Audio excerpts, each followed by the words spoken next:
Corona आपदा में पूर्व मंत्री विजय मिश्रा की अगुवाई में युवाओं की टीम गरीबों और जरूरतमंदों की मदद के लिए जुटी हुई है।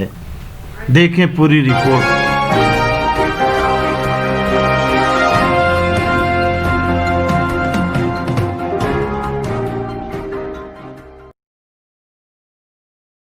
मैं आर्यन राय और आप देख रहे हैं जीएनपी न्यूज। खबर गाजीपुर से है, जहां कोरोना आपदा में गरीबों और जरूरतमंदों की मदद के लिए गाजीपुर के युवाओं की टीम पूर्व मंत्री विजय मिश्रा की अगुवाई में लगातार जुटी हुई है।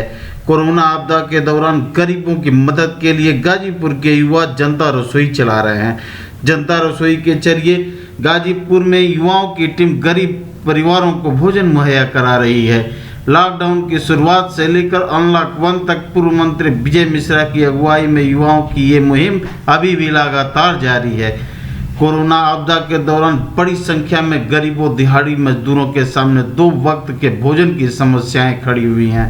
ऐसे में गाजीपुर के युवाओं की एक टीम गरीब जरूरतमंदों को हर दिन दोनों वक्त का भोजन उपलब्ध कराने में जुटी हुई है। पूर्व मंत्री विजय मिश्रा की अगुवाई में युवाओं की ये टीम पिछले 2 माह से ज़्यादा समय से गरीब और जरूरतमंद परिवारों को भोजन मुहैया कराने की मुहिम में जुटी हुई है। जनता रसोई के जरिए युवा भोजन बनाकर जरूरतमंदों तक पहुंचा रहे हैं। पूर्व मंत्री विजय मिश्रा का दावा है कि हालात सामान्य होने तक जनता रसोई के जरिए लोगों को मदद पहुंचाने की मुहिम जारी रहेगी।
जी देखिए, ये तो इसकी सफलता का सारा श्रेय जनपद वासियों को ही है।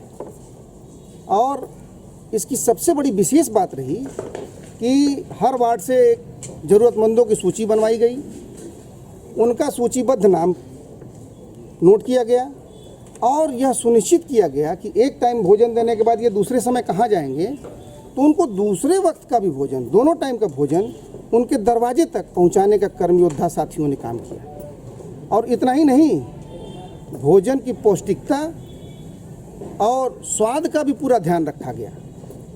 एक पहर में चावल का आइटम और दूसरे पहल में आटे का आइटम। चावल के आइटम में कढ़ी चावल, सब्जी चावल, बिरयानी, खिचड़ी, तहरी और आटे के रूप में कभी पूड़ी सब्जी, तो कभी पूड़ी बुनिया, तो कभी कचौड़ी सब्जी, तो कभी सत्तू की बाटी। मतलब स्वाद और स्वादिष्ट का स्वाद का भी और पौष्टिकता का भी पूरा ध्यान रखा गया। और इतना पसंद आया लोगों को, इतना पसंद आया।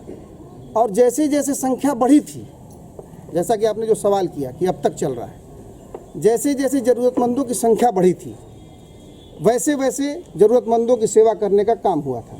संख्या को रोका नहीं गया था।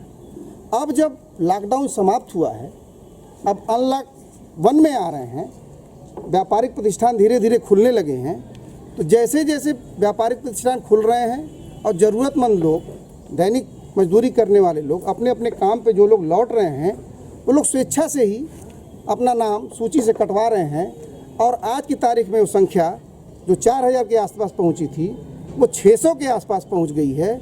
और वो लोग भी 2-4 दिन में अपने अपने काम पे चले जाएंगे। तो यह जो पवित्र काम हुआ है उसकी पूर्णाहुति हो जाएगी। मंत्री